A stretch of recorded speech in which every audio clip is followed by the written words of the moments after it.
speaking of Chris, we got our boy on the phone. What's up, dude? Is this the maestro of mortgage? This is the maestro of mortgage, or what's left of them after a flu diagnosis. How y'all doing? Well, we were going to ask you, how are we doing? You know, just real weak. That's about it. Real weak. So but we're weak? Yeah, it's starting to get a little bit better, though. Good. Well, man, I just wanted to call and say hello to you guys this morning. You got a great lineup going on. Loved hearing about the Oaks on Caroline, which I thought was and is going to be an incredible project. Great project. We've seen a lot of the mock-ups and stuff, and so I loved everything that we're talking about. Obviously, the new flats concept that's going on in Houston, so that's great. And then now you got my boy on to talk a little bit about appraisals and some items going on in the market. And, you know, I definitely want you to drill them. I would never want you to make them uncomfortable. Right. Well, he does have his headphones on, and he can hear grill him like a portobello how come mushroom. You're not here to grill me in person. Exactly right. I know, right? Dang it, of all the times. But no, it's all good though. But you know, the appraisal part of the process also is something extremely important. And you know, one of the things I think it's important to let the listeners know is just because there is a factor which says price per square foot, an appraisal is not based on a price per square foot. So when you talk about that a little bit later on, clarify to a lot of our listeners about that, because I think it's always a pretty interesting concept. But I know you have some other things you're going to talk about, and I'm not going to be a talking head on the phone. I'm going to hang up and let y'all have a good time. Y'all are rocking it, and I'll talk to y'all later, okay? Thanks, Chris. Get better, buddy. If you need some chicken soup, let me know.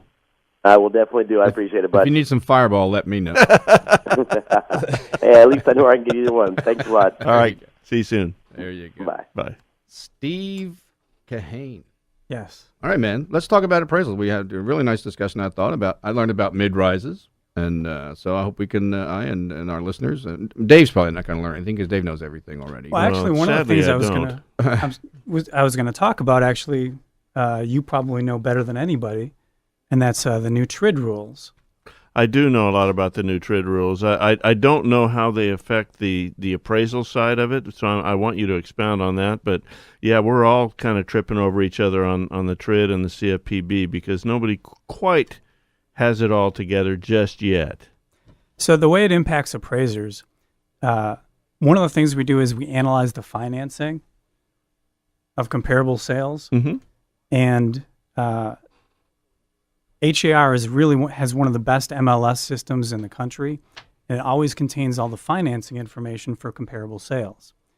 But with the new TRID rules, we no longer have access to that information. Right. They used to have a HUD-1, which was distributed to the buyer, the seller, and the real estate agents, and that contained all the financial information of that sale. Which is now confidential to a large degree. Right. So now agents no longer have that information to input into MLS. So we don't know what type of financing it was. We don't know if it was owner financed, if it was cash. We don't know if there was $3,000 in concessions, if there was $20,000 in concessions. There's no way of knowing. And those are all factors that, we're supposed to analyze and report. Right, it is more than just square footage. There's so many different facets to a mortgage appraisal. Yeah, and actually that was something that Chris brought up, and actually the condo guys were talking about is, basing stuff on a price per square foot. But price per square foot is the fastest, easiest way to value something, but because it's so simple, it misses a lot of things. It basically looks at only one characteristic of value, and that's the number of square feet. But like you said, financing may affect the sales price, quality, condition, the lot size. And now things like closing costs, it has a deeper effect on the appraisal. How does that play into it in what you're doing? So when there are concessions, seller concessions, or trying to pay closing costs, or it's the owner's title policy, whatever it is, how do those affect the value as you perceive it? So let's pretend I'm your real estate agent and you're selling your house. And Dave, I just listed your house just like you asked me to for $100,000. And I've got great news. I've got 2 offers already, both for full price, both for $100,000. They're identical in every way, these 2 offers, except for one difference. One of them wants $3,000 in concessions because they just don't have a lot of cash saved up. So we'll call it offer 1 and offer 2. Offer 2 wants the $3,000 in concessions. Which offer would you choose? I'd offer the one without the concessions. Right. So how much would offer number 2 have to increase their offer on the house before you decided you might want to accept theirs? Oh, close to that $3,000 number they're talking about. So that's typically how much it impacts the sales price. Gotcha. And if the comparables aren't there to support that increase, then Right. yeah. Yeah, usually it's particularly an issue when I see a house that's listed for $100,000 and it's selling for $103,000 and it's been on the market for months. So it's not like there's people clamoring trying to buy this thing off the market. It's not like there's a competitive bidding. And all of a sudden, it's selling for more than what it's listed for with $3,000 in concessions. Sure. I'm guessing that the impact on value is $3,000. Right. So. Makes sense. We've got a caller. Oh, by the way, we've got a brief pause here. We've got George.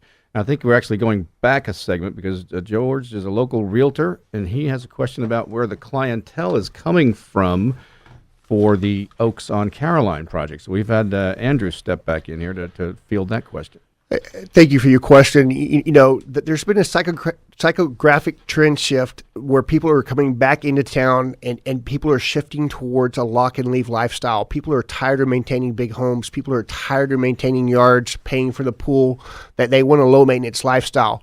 So we're getting buyers that are coming back in for the lifestyle in town. And we're also getting people out of the medical center who are buying to be close proximity to where they work.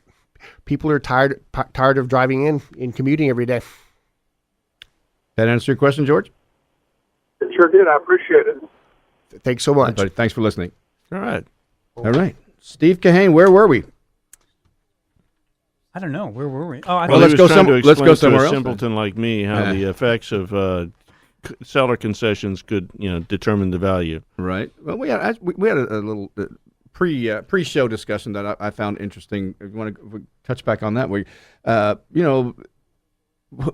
it's always interesting when you break it down who owes a duty to whom in these transactions and who's principal and who's agent. And sometimes the lines are crossed and you think it's one way, but it's really another. And that was a question I had for Steve earlier. And whose agent or whose principal are you? Yeah, so we work for the lenders. And I know that's confusing to a lot of folks. I think there's a lot of misperceptions or conceptions with realtors. They think that we work for the borrowers. And what makes it so confusing is that the borrowers often pay for the appraisal. They'll pay a check to the mortgage company, so they feel like they just bought something. They are now the owner of it. But it may be the only product that I know of that you purchase, but you don't own. Why that is, it's kind of a long story, but we work for the lender. The lender is hiring us not for insurance, but assurance that the mortgage, the collateral, is viable for them to make the loan. Yeah, and there can be. Oh, go ahead, David. Yeah, I think you don't necessarily work for the lender. You're hired by the lender, but there are several regulations and rules that you have to abide that makes you an impartial third party as well. So when you say you work for the lender, I just want to make sure that there's no misconception that somehow you are working to generate a specific value, anything like that, because you guys are strictly regulated, especially with the new TRID rules. And I just want to make sure everybody knows that you're impartial and it's all right. Yeah. Yeah, so we're a disinterested third party. Right. We have no interest in. We're not financially compensated if the loan goes through or if it doesn't. That's not part of what we do. And we don't work directly. We're not employed by the lenders. I'm an independent contractor. I have my own business.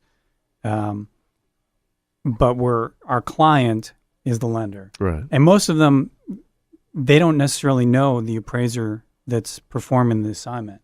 It's a random rotation. Most of them hire a third party, what's called an appraisal management company. Mm-hmm. So they have no idea what appraiser is going out and what type of interest he has in the property. Awesome. All right. Steve Kahane with Greater Houston Area Appraisals. How can we get a hold of you by phone, and what's your website? Website is ghaa.net, and my email is steve@ghaa.net. And Yeah, that's the All best right. way to reach me. www.ghaa.net. And Awesome. we will be right back. And hold on, because we're going to be talking with Rosalind Fontenot from Remax Fine Properties in our next segment. So come on back.